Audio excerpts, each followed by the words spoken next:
मेरी कॉलेज से प्लेसमेंट हुई थी एक कंपनी में and soon as I joined मेरा कंपनी के पास फंड्स नहीं बचे और उनको अपने वहाँ पे कॉस्ट कटिंग करनी पड़ी। इसकी वजह से हमें भी अपनी कंपनी से रिज़ाइन देना पड़ा था एंड जो मतलब एक क्रूशियल पीरियड होता है किसी भी स्टूडेंट की लाइफ में कि वो उसका कॉलेज से प्लेसमेंट होता है, वो कंपनी में जाता है, अपना करियर बनाने जाता है, उस क्रूशियल पीरियड में मुझे वो कंपनी छोड़नी पड़ी।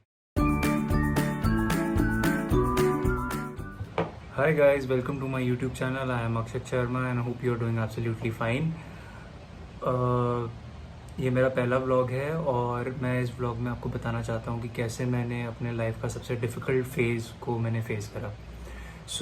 अप्रैल की बात है कि मेरी कॉलेज से प्लेसमेंट हुई थी एक कंपनी में and soon as I joined मेरा कंपनी के पास फंड्स नहीं बचे और उनको अपने वहाँ पे कॉस्ट कटिंग करनी पड़ी। इसकी वजह से हमें भी अपनी कंपनी से रिज़ाइन देना पड़ा था एंड जो मतलब एक क्रूशियल पीरियड होता है किसी भी स्टूडेंट की लाइफ में कि वो उसका कॉलेज से प्लेसमेंट होता है, वो कंपनी में जाता है, अपना करियर बनाने जाता है, उस क्रूशियल पीरियड में मुझे वो कंपनी छोड़नी पड़ी। मेरी लाइफ में एक बहुत बड़ा सेटबैक आया था इस चीज़ को लेके एंड मैं काफ़ी दिनों तक इस चीज़ को लेके परेशान था।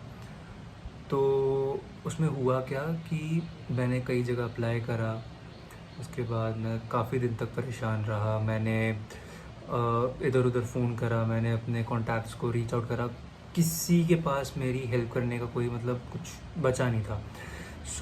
एट लास्ट मुझे कॉलेज में वापस जाना पड़ा, मुझे कॉलेज को वापस रीच आउट करना पड़ा।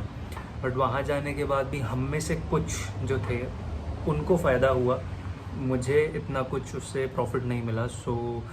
आई had to again start my journey applying for the jobs offline off campus. उससे हुआ क्या कि एक तो मुझे पता लगा कि कौन सी चीज़ें ज़रूरी होती हैं, कंपनीज़ क्या देखती हैं आप में, आपको अपना रिज्यूमे किस तरीके से बनाना होता है। और इतना ही नहीं कि आप जब किसी कंपनी में अप्लाई करते हो तो एक वहाँ ना एक टाइटल लिखा होता है कि आप ना इस प्रोफाइल में हो, लेकिन आपको अगर आप सेम प्रोफाइल में अगर आप अप्लाई करने जा रहे हो तो आपको एक्सपीरियंस चाहिए होता है उस चीज़ के लिए 3 साल 4 साल 5 साल, और एज अ स्टूडेंट आपके पास वो एक्सपीरियंस नहीं होता है। तो उस फेज़ में आपको क्या करना चाहिए? टू स्टार्ट हम सबसे पहले बात करते हैं कि जॉब देखनी कैसे है, आपको अपनी मनपसंद प्रोफाइल ढूंढनी कैसे है। तो आप अगर लिंक्डइन पे जाते हैं, अगर आपको मेरी स्क्रीन दिख रही है तो अगर आप लिंक्डइन पे जाते हैं, लिंक्डइन पे आपको एक सर्च जॉब्स वाला कॉलम दिखता है। अगर आप फ्रेशर हैं तो आप उसमें सर्च कर सकते हैं एंट्री लेवल जॉब्स, बट उसमें भी आपको कुछ पोजीशंस ऐसी होती हैं जहाँ पे आपको एक्सपीरियंस मांगा जाता है, आपके पास उतना एक्सपीरियंस नहीं होता है। तो आप अपनी प्रोफाइल, लेट्स से अगर आपको कंसल्टेंट की प्रोफाइल चाहिए तो आप अपने कंसल्टेंट प्रोफाइल के आगे डाल सकते हैं एसोसिएट। ये एसोसिएट वर्ड जो है ये बेसिकली एक तरह से कंपनीज लुकआउट करती हैं फ्रेशर्स को, ताकि वो ज़्यादा से ज़्यादा फ्रेशर्स अपनी कंपनी में इनरोल कर पाएँ और उन्हें जॉब्स प्रोवाइड कर पाएँ। सबसे बड़ी गलती जो लोग बाग करते हैं, जो मैंने भी करी है, मुझे एक कंसल्टेंट की जॉब प्रोफाइल चाहिए थी, मुझे एक सेल्स कंसल्टेंट की जॉब प्रोफाइल चाहिए थी। मैं कहीं भी जा रहा था, मैं अपनी हर जगह जहाँ सर्च कर रहा था वहाँ मैं सिर्फ कंसल्टेंट लिख रहा था। अब हमें ये चीज़ समझनी पड़ती है कि एक बंदा जब स्टार्ट करता है, एक एसोसिएट लेवल से स्टार्ट करता है, एनालिस्ट बनता है, फिर कंसल्टेंट बनता है, तो एक जर्नी होती है, एक स्टेप बाय स्टेप प्रोसेस होता है जो फॉलो करते हैं। अगर हम डायरेक्ट उस जॉब में प्रोफाइल पे अप्लाई करेंगे और हमारे पास उतना एक्सपीरियंस नहीं है तो हमारे जो रिज्यूमे के शॉर्टलिस्ट होने के चांसेस हैं वो ना के बराबर हो जाते हैं।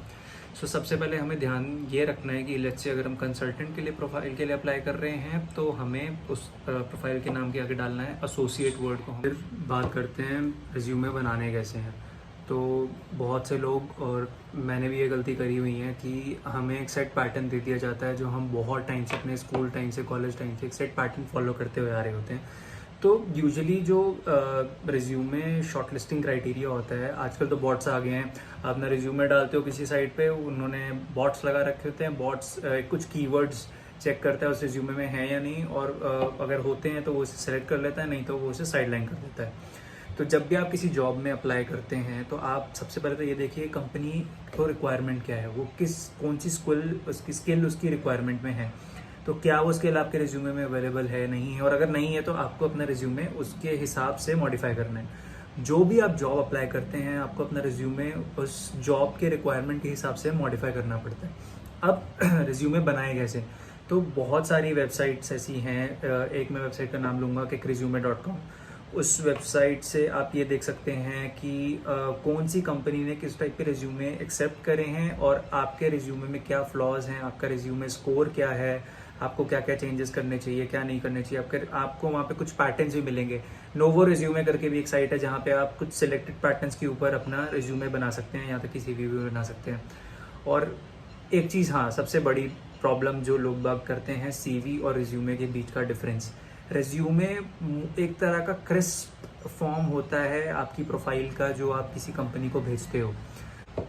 और अगर बात करें CV की, तो CV max to max 2 page का भी होता है, 3 पेज का भी होता है, और जैसे जैसे आपका एक्सपीरियंस बढ़ता है वो 5 पेज तक भी चला जाता है।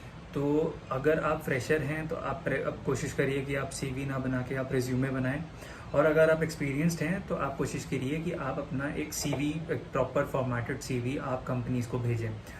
और एक और चीज़, आप हमेशा जब भी किसी जॉब के लिए अप्लाई करते हैं तो एक सेक्शन आता है जॉब में कवर लेटर का।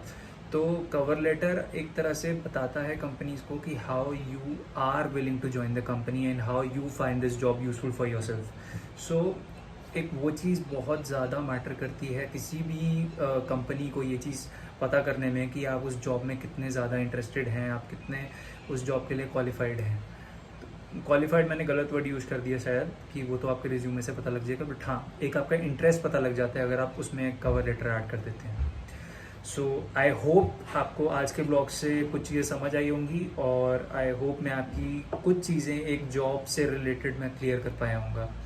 For more content like these, please press the bell icon and subscribe to my YouTube channel, and also put your comments below कि आपको ये कंटेंट कैसा लगा और मुझे क्या डालना चाहिए इस चीज़ के ऊपर, या आपके साथ क्या क्या शेयर करना चाहिए। Please mention in the comment section below.